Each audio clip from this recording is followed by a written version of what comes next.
अस्सलाम वालेकुम व्यूवर्स, एक नए दिन के साथ एक नई वीडियो के साथ मैं हूं आपकी doctor Huma Chishti, vice president COH Pakistan. आज का टॉपिक एक डिज़ीज़ के हवाले से है, बहुत ही इम्पोर्टेंट टॉपिक है और रिलेटेड टू डायबिटीज़ है, यानी शुगर के हवाले से। आप जानते हैं कि आजकल के दौर में शुगर जो है वो किस कदर ज़्यादा हो चुकी है।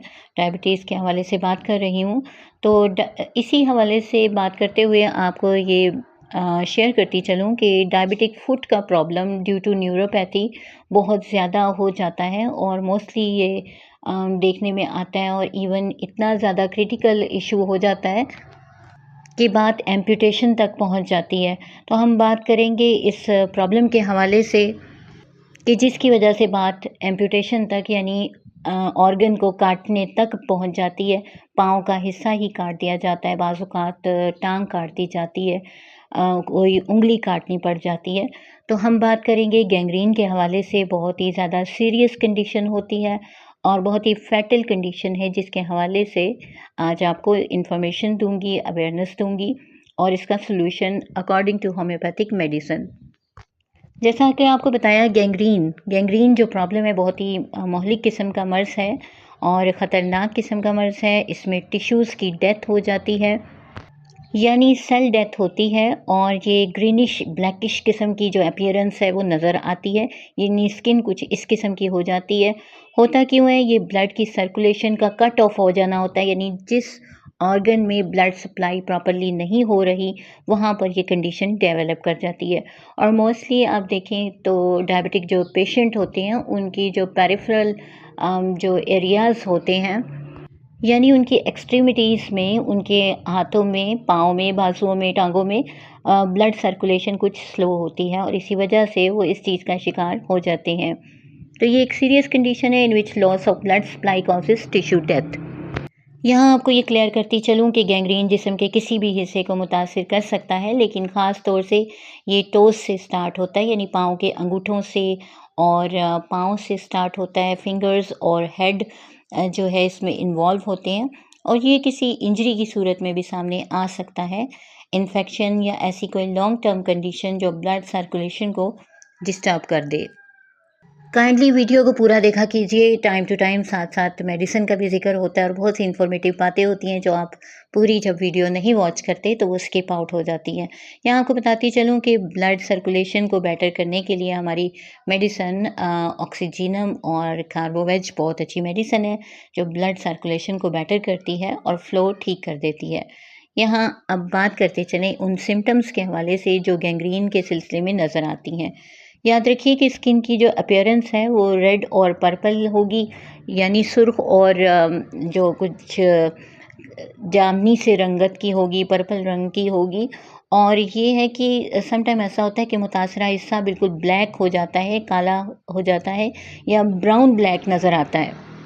स्किन थिन हो जाती है, यानी पतली हो जाती है और शाइनी स्किन होती है। और याद रखिए कि पेशेंट को साथ में लो ग्रेड फीवर रहता है, यानी हल्का-हल्का सा बुखार भी होता है।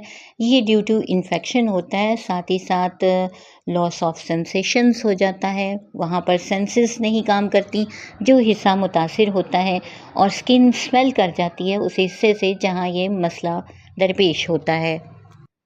ना सिर्फ ये बल्कि सीवियर किस्म की पेन होती है अफेक्टेड एरिया में, सोर्स बन जाते हैं सम टाइम और ब्लिस्टर्स बन जाते हैं, यानी कि छाले बन जाते हैं अफेक्टेड एरिया में। और सम टाइम ऐसा भी होता है कि वो ब्लीड करने लगते हैं, उनमें से खून आने लगता है, या फिर ऐसा होता है कि फाउल स्मेलिंग किस्म की पस उसमें से प्रोड्यूस होती है, यानी कि बदबूदार पस निकलती है उसमें से। ये भी आपको बताती चलूँ कि हेल्दी और डैमेज स्किन में क्लियरली एक लाइन सी डेवलप होती है, वो नज़र आती है। और ज़्यादा कौन-सा हिस्सा मुतासिर होता है, या अचानक से एक और चीज़ कि ये अचानक से दर्द इसमें होता है और साथ ही साथ नमनेस की कंडीशन होती है, सुनपन की कैफ़ियत होती है ड्यू टू लो सर्कुलेशन। यहाँ ये बात कर लेते हैं कि कौन से लोग मुतासिर हो सकते हैं ज़्यादा इससे। तो याद रखिए कि इंजर्ड, यानी जहाँ जिसको कोई ज़ख्म आया हो, कोई इंजरी हुई हो। इसी तरह डायबिटिक पेशेंट ज़्यादा मुतासिर हो सकते हैं due to low circulation of the blood.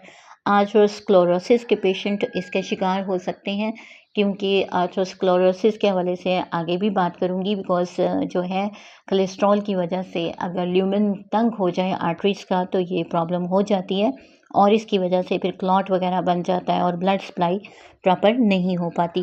Peripheral artery disease की वजह से हो सकता है, रेनाल्ड डिज़ीज़ की वजह से हो सकता है, जिसमें होता क्या है कि एबनॉर्मली मुतासिर हो जाता है पेशेंट और उसके फिंगर्स वगैरह कोल्ड से यानी सर्दी से ज़्यादा मुतासिर होते हैं, तो ऐसे में भी इसके होने के चांसेस होते हैं।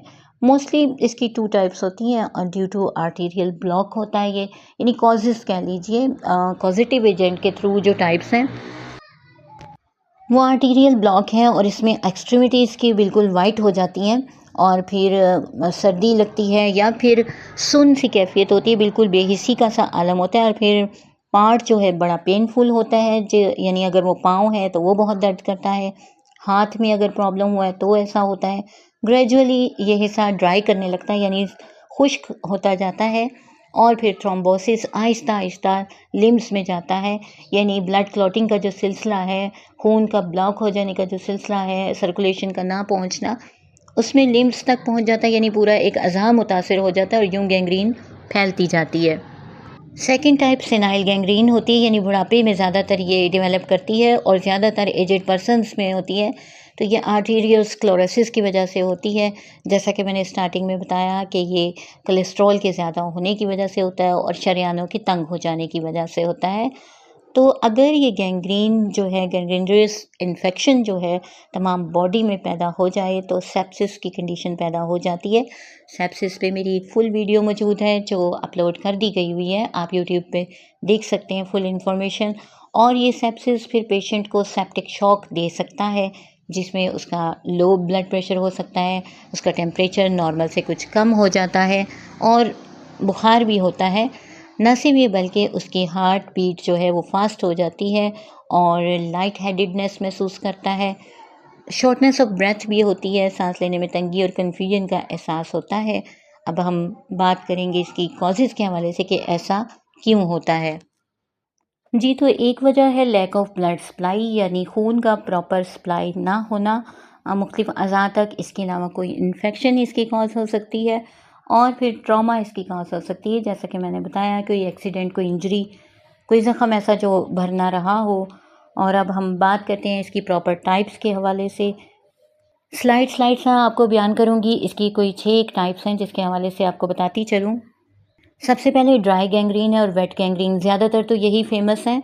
और ड्राई गैंग्रीन में आप नाम से ही जान सकते हैं कि स्किन ड्राई हो जाती है, श्रीवल कर जाती है, यानी सुखड़ाव आता है उसमें, ज़्यादातर लोगों को ये होता है, और जिसमें आर्टीरियल ब्लड वेसल्स की डिज़ीज़ होती है इन्वॉल्व, या फिर आर्थरोस्क्लेरोसिस होता है, या शुगर पेशेंट में ये चीज़ सामने आती है। सेकंड जो इसकी होती है कॉज, या कह लीजिए कि टाइप, सॉरी, तो वो वेट गैंग्रीन है और ये बैक्टीरियल इन्फेक्शन की वजह से ज़्यादातर होती है। स्किन में क्या होता है कि सोजिश हो जाती है और इसके साथ ही साथ ब्लिस्टर्स बन जाते हैं और वो ब्लीड करते हैं या फिर ऊज़ करते हैं, यानी कि उसमें से कुछ ना कुछ एक्सुडेशन निकलता है, कुछ फ्लो आउट होता है और वेट अपीयरेंस होती है उसकी, देखने में अमूमन आफ्टर बर्न ऐसा होता है, या फ्रोस्ट बाइट में ऐसा होता है कि बहुत ज़्यादा ठंडक वाली जगह पर ऐसा जो ज़ख़म है डेवलप करता है, कोई इंजरी हो जाती है और फिर तेज़ी से ये फैलती है और ये बड़ा फैटल हो जाता है। थर्ड टाइप ज़रा डेंजरस होती है और गैस गैंग्रीन कहा जाता है इसे। ये डीप मस्कुलर जो टिश्यूज़ होती हैं उसमें डेवलप करती है और स्टार्ट में स्किन नॉर्मल नज़र आती है, मगर जब कंडीशन बढ़ती जाती है तो पेल होती जाती है ये, यानी जिल्द की रंगत पीली हो जाती है और बाद में फिर ये ग्रे और पर्पल रेड टाइप की हो जाती है, जस्ट लाइक लेक्सस जैसा अपीयरेंस होता है या आर्निका जैसा होता है। फिर इसमें बबली सी अपीयरेंस आती है, यानी बबल्स जो हैं बाकायदा इसमें बनते हैं टिश्यूज़ में, और अफेक्टेड जो स्किन होती है उसमें क्रैकलिंग साउंड भी होती है, यानी जैसे बुलबुले फटने की आवाज़ होती है वो उसमें सुनाई देती है, यहाँ नज़र आती है ऑब्ज़र्व करने से। और ज़्यादातर ये बैक्टीरिया की वजह से होता है, जैसे क्लोस्ट्रीडियम परफिंजेंस कहा जाता है, और ये बैक्टीरियल इन्फेक्शन टॉक्सिन्स बनाती है और फिर टिश्यूज़ डेथ हो जाती है। यूँ वेट गैंग्रीन काफ़ी ख़तरनाक साबित होती है। यहाँ आपको बताती चलूँ कि इसकी 4 टाइप इंटरनल गैंग्रीन है। ये इंटरनल ऑर्गन्स में डेवलप करती है, स्पेशली जो आंतें हैं, इंटेस्टाइन्स, गॉल ब्लैडर हो गया, अपेंडिक्स। और जब भी किसी इंटरनल ऑर्गन का याद रखिए कि ब्लड फ्लो ब्लॉक होगा, वहाँ पर इसके होने के चांसेस होंगे और इसकी वजह से फ़ीवर भी हो सकता है, सीवियर पेन भी हो सकती है और इलाज ना किया जाए तो ये फैटल भी हो सकता है। जो फिफ्थ इसकी टाइप है, ये फॉरनर्स गैंग्रीन होती है और इसमें जेनिटल ऑर्गन्स के थ्रू जो है वो इन्फेक्शन होती है और फिर ये गैंग्रीन की तरफ चला जाता है मामला। 6 टाइप इसकी जो लास्ट टाइप है, प्रोग्रेसिव बैक्टीरियल होती है और इसमें क्या होता है कि मेलेनीज गैंग्रीन भी इसे कहा जाता है और ये ऑपरेशन के बाद यूजुअली देखने में आती है, पेनफुल होती है। इसकी लेजेंड्स की वजह से अमूमन सर्जरी के ये जो है हफ्ते या 2 हफ्ते बाद डेवलप करती है और काफ़ी फैटल होती है। तो यहाँ आपको बताते चलूँ कि हमारी होम्योपैथिक में बेहतरीन मेडिसिन है, जहाँ गैंग्रीन का कोई इलाज नहीं है, होम्योपैथिक में इसका बेस्ट इलाज मौजूद है और ये वाकई क्योर कर देती है। तो सबसे पहले जिस मेडिसिन का जिक्र करूँगी वो नोसोड है। एंथ्राक्सिनम के हवाले से बात करूँगी, जो सेप्टिक कंडीशंस में और मैलिग्नेंट किस्म की जो प्रॉब्लम्स होती हैं उनमें बहुत अच्छा काम करती है। जहाँ इन्फ्लेमेशन हो उसके लिए ज़बरदस्त है, स्पेशली वो स्किन रिलेटेड हो और कनेक्टिव टिश्यूज़ और सेलुलर टिश्यूज़ पर ये बहुत अच्छा काम करती है। कैंथेरस हमारी बहुत अच्छी मेडिसिन है। अल्सरेटिव कंडीशन अगर पैदा हो गई और स्पेशली फूड के हवाले से बहुत अच्छा काम करेगी। Scale one of the top remedy about gangrene के, जहाँ पर वेसोमोटर नर्व्स इन्वॉल्व हों तो वहाँ पर इसका बहुत अच्छा इफ़ेक्ट है। आर्सेनिक हमारी बहुत अच्छी मेडिसिन है। अगर डायबिटिक गैंग्रीन हो यानी शुगर की वजह से ही ऐसा हुआ हो तो आर्सेनिक दीजिए। लेक्सस बहुत अच्छी है, ड्यू टू अपीयरेंस अगर आप देखें तो ब्लूइश पर्पलिश स्किन में ये बहुत अच्छा इफ़ेक्ट करती है। छोटे छोटे स्मॉल वुंड्स हों और वो ब्लीड भी कर रहे हों, उनमें बर्निंग और अल्सरेटिव कंडीशन भी हो, ब्लीडिंग भी हो, तो बहुत अच्छा काम करेगी। टेरेंटुला हमारी बहुत अच्छी मेडिसिन है, जहाँ सीवियर सेप्टिक कंडीशन हो और मैलिग्नेंसी हो, सपोरेशन हो, ये बहुत अच्छा काम करती है। गन पाउडर एक हमारी मेडिसिन है जो गैंग्रीन के लिए बहुत ही बेहतरीन मेडिसिन है, जो तजर्बे में भी देखी गई और इसके रिजल्ट्स बहुत ही अच्छे आते हैं। यहाँ इतना कहूँगी कि डायबिटीज़ के पेशेंट अपना स्पेशली अपने पाँव का बहुत ख्याल रखिए और अपने हाइजीन का ख्याल रखिए। और किसी भी पेशेंट को अगर ऐसा कोई सिम्टम डेवलप करता है जैसा कि अभी मैंने आपसे बताया, तो उसको अपने करीबी डॉक्टर से रुजू कीजिए और अपना बहुत सा ख्याल रखिए। सेल्फ मेडिकेशन से परहेज़ कीजिए। चैनल को अगर अभी तक आपने सब्सक्राइब नहीं किया तो काइंडली इसको सब्सक्राइब कर दीजिए। मुझे अपनी दुआ में याद रखिए। ना आइंदा किसी टॉपिक तक के लिए इजाज़त दीजिए। अल्लाह हाफ़िज़।